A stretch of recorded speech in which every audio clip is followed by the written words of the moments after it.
आज 207वा शौर्य दिन आहे। राज्यभरातून हजारोंच्या संख्येने भीम अनुयायी कोरेगाव भीमामध्ये दाखल झाले।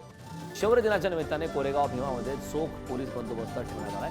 विजयस्तंभाला अभिवादनासाठी आलेल्या नागरिकांची गैरसोय होऊ नये म्हणून प्रशासनाकडून व्यवस्था करण्यात आली।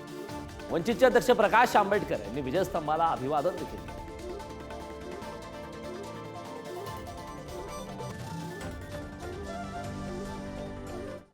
एका दृष्टीने मी असं म्हणेन की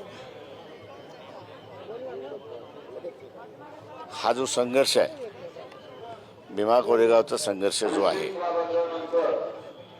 फिजिकल रित्याने संपलाय असं मी त्या ठिकाणी म्हणेन, पण मानसिक रित्याने अजून चालू आहे असं मी त्या ठिकाणी मानतोय। त्याच्यामुळे असणारा हा मानसिक संघर्ष जोपर्यंत चालत राहील या देशामध्ये, तोपर्यंत मला असं वाटतं की ज्या ज्या सिम्बॉल्स आहेत मानवतेच्या दृष्टिकोनातून लोक त्याला असं अभिवादन करण्यासाठी येत राहतील। नुसतंच भीम अनुयायी नाही तर सर्व जाती धर्माचे लोक आणि अख्ख्या म्हणजे वेगवेगळ्या स्टेट्समधून लोक आलेली आहेत। कर्नाटक असेल, यूपी असेल, बिहार असेल, तामिळनाडू असेल।